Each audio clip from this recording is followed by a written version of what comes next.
Hello and welcome to Chez Monique. Joining me today is Maja Nordine from her location in Toronto.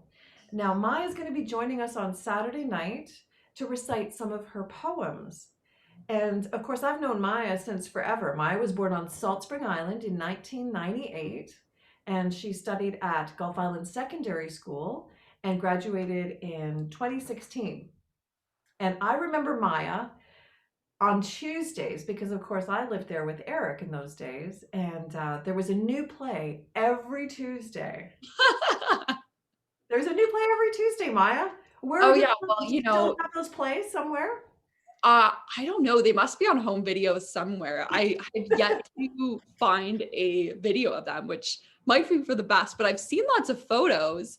I think it really just speaks to my dramatic flair, if you will. And just the fact that I've always been very involved in the arts. In high school, I was in improv, and I also, for only 1 year, but I was a part of it, the improv team, and I also was a part of a lot of the second story theater, upper class theater productions through the acting program at the high school. So Maya, have you written any plays in the last couple of years? Just No, curious, right? I've never broken out into screenwriting or playwriting, although that would be so cool. I have some friends, some classmates and stuff who are specialized or interested in that. And it's such a different genre because there's this whole other language that goes with screenwriting and playwriting with the stage cues, dialogue and managing to get that narrative through without actually having like a first person perspective. It's or that kind of connection between the reader and the writer. It's very different, and so I'm very interested in that, and I have a deep respect for playwrights and screenwriters But you're because doing some poetry though, so let's get back to the yes, yeah, I know. I'm talking about playwriting and screwwriting, but no, these are no, all but genres. I wanted to mention it because that was the thing that you did when you were little. Yes, I was. I Those guess were you could crazy call me days, right? amateur. Those are uh, crazy days. One Lots of of my favorite things about those days was trying to keep track of you and, of course, your brother Braden and my son Eric, right? yeah. You kids drove me nuts. You still do. Yeah, well, we were I think it's funny because teachers used to ask my mother if I had ADD. And she said, no, she's got an imagination, she's having fun. And yeah. Mhm. And yes, I think that's funny. But yeah, that was my energy coming through. Yeah. So tell us about your poetry. Yeah, for sure. What do you really love about poetry and who do you really love as a poet? Sure. Yeah. So, what I love about poetry, I've been writing all my life. Ever since I was young, ever since I learned how to write, I've always loved kind of looking at the world around me and looking at the world inside me and just managing to kind of make sense of the two in a way. And that's what writing has always been for me.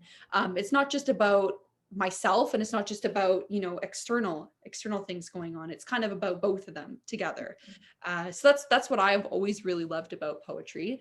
And lately, actually this year, I enrolled in a poetry workshop at York, which is only open to creative writing students. Mhm. I'm not a creative writing student. I'm an English and Indigenous Studies student. So that course was not open to me. I actually had to submit a portfolio to get in because it's an upper year course. It's specifically for creative writing students. Um, yeah, and it's something that I wouldn't be exposed to in my field if I hadn't specifically applied. So it's been a Well, that's really, exciting. That's yeah, it's been a really cool journey for me. It's definitely, taught me a lot and just exposed me to my limited skills. And I've really expanded my craft just by learning these different technical skills, different forms of poetry. Something that I've been getting into recently, actually, is I've been writing more blank verse sonnets. exciting. So, blank verse, for those who don't know, I don't want to be this, uppity, poet type. Blank verse is iambic pentameter, which is just a type of meter in poetry, unrhymed iambic pentameter. So each line has 10 syllables. and unrhymed. So, and in a sonnet is 16 lines. Sounds like So a song. Sounds like a song. Wouldn't it be fun to yeah, collaborate one day? Maybe I can put some music to one of your poems. yeah, that would be so cool. Maybe that would And be like the next step, you know, because music and poetry are so very much related, aren't they? Especially with rhythm. yes, Give me a yeah, word. they Maya, give me a word. What's a good word? discombobulated. Discombobulated. See what Ooh, I jazz mean? hands. There it is, right? So that could be it.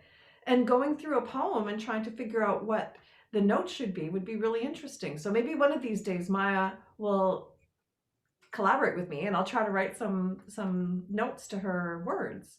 Yeah, But that would be amazing. And I yeah, think that poetry and music are so closely related. You can't even really separate the two. When you start to look at the technical aspects of poetry and the technical aspects of music, they share so many. There's much more similar than they are different. So do you I think think the that's really language of symbols is one of those things, maybe? 100%, of course, of course. And symbolism is what I love about symbolism is that a word holds so many different meanings to different people. And things like vernacular and diction and language, they play a huge part in symbolism. So, for example, the word rose. This is something that my one of my poetry professors has actually given a lecture about, so I can't pretend that this is my own idea. But he talked about how the word rose conjures a different image and a different meaning for every single person. And that's really like the power of symbolism, is that it's interpretive. It's not static. It's not oh gosh, it's not solid, but it doesn't have one singular meaning. It has endless meanings. And that's really what's so cool about I language don't know, when the you word vernacular to me sounds way more meaty. Sounds real serious. oh yeah, I know. I start Vernacular. vernacular. It's just a kind That's of a fancy serious word. If I had to put a note to that, I'd be vernacular. vernacular. Well, It's yeah, vernacular is, it's just kind of a fancy, um, unnecessary way of saying just personal language, So no, the it's way not that you unnecessary. talk is going But to be different. hey, wait a minute. What's unnecessary about vernacular? No, I just mean unnecessary as in like fancy, Well, like like how many different ways? secret, us How many different English ways can you writers. say vernacular, Maya? How many different ways can you say vernacular? Wait a minute. Don't give it away. I don't think I know. Ooh, and you'll say it on Saturday night, right? There you go.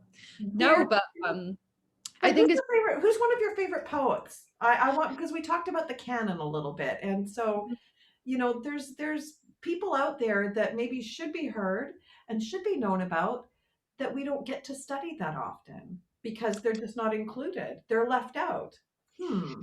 yeah, the canon this is something I've thought about a lot, how the canon functions, and what in its conception, like what it functions to do. So something I've studied is that a canon of literature is kind of meant to hold up a nation. It's meant to represent, because there's different canons, right? You could say the American canon or the British canon, right? And these are in the idea behind them is that they represent the literature of the nation.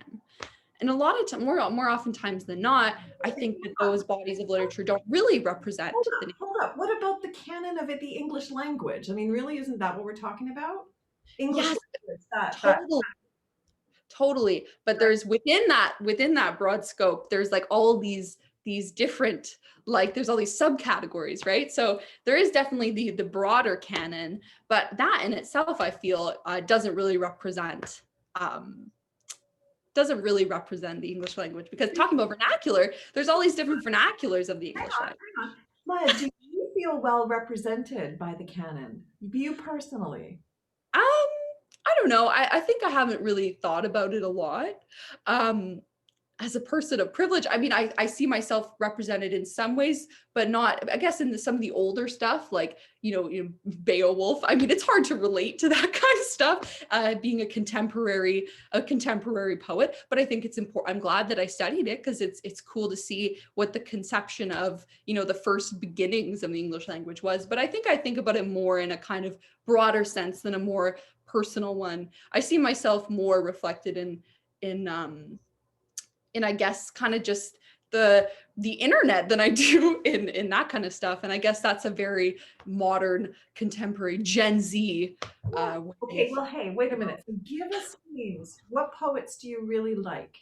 Just give us for just sure, for sure. So some of the poets that I really like, I do love Harriet Mullen. She is a professor at the University of California. My favorite book that she has written or collection, I never know whether to call books of poetry collections or books, but I guess either or really works, is Sleeping with the Dictionary. If that you sounds ever get risque. Yes, but she writes some risque stuff, but I never really feel Maya, like I'm kidding. her stuff. You know what she is? She's provocative. She's provocative with language. That's what she is, and that's what Sleeping with the Dictionary really captures. She really plays with language, and she points to different ways that language functions in poetry, and she kind of just like plays with it and messes it up. An example is one of her poems called Any Lit. I was sorry, not Any Lit. Oh my goodness. Dim Lady, not Any Lit. Dim Lady. It's a riff on Shakespeare's Sonnet 130. I'm sure many of you have heard it. It's that my mistress's Wait a minute. eye. Riff. That's what we do in jazz, Maya. Well, remember how we were talking about how poetry and music are interconnected and So related. connected.